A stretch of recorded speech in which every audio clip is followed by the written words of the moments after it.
ಕುಮಟಾ ಪಟ್ಟಣದ ಮಣಕಿ ಮೈದಾನ ಚರ್ಚ್ ಎದುರಿನ ರಾಷ್ಟ್ರೀಯ ಹೆದ್ದಾರಿಯಲ್ಲಿ ಖಾಸಗಿ ಬಸ್ ಮತ್ತು ಆಟೋ ರಿಕ್ಷಾ ನಡುವೆ ಸಂಭವಿಸಿದ ಭೀಕರ ಅಪಘಾತದಲ್ಲಿ ಆಟೋದಲ್ಲಿದ್ದ ಪ್ರಯಾಣಿಕ ಸ್ಥಳದಲ್ಲಿಯೇ ಮೃತಪಟ್ಟಿದ್ದು, ಚಾಲಕ ಗಂಭೀರ ಗಾಯಗೊಂಡಿದ್ದಾನೆ.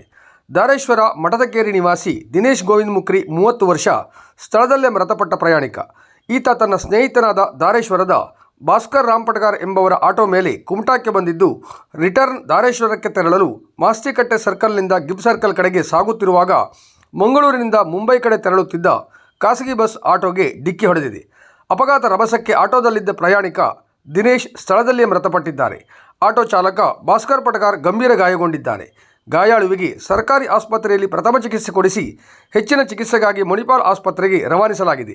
ಅಪಘಾತದಲ್ಲಿ ಆಟೋ ಸಂಪೂರ್ಣ ನುಜ್ಜುನುಜ್ಜಾಗಿದ್ದು, ಕೆಲ ಸಮಯ ಹೆದ್ದಾರಿಯಲ್ಲಿ ಎದುರಾದ ಟ್ರಾಫಿಕ್ ಸಮಸ್ಯೆಯನ್ನು ಕುಮಟಾ ಪೊಲೀಸರು ಕ್ಲಿಯರ್ ಮಾಡಿದ್ದಾರೆ.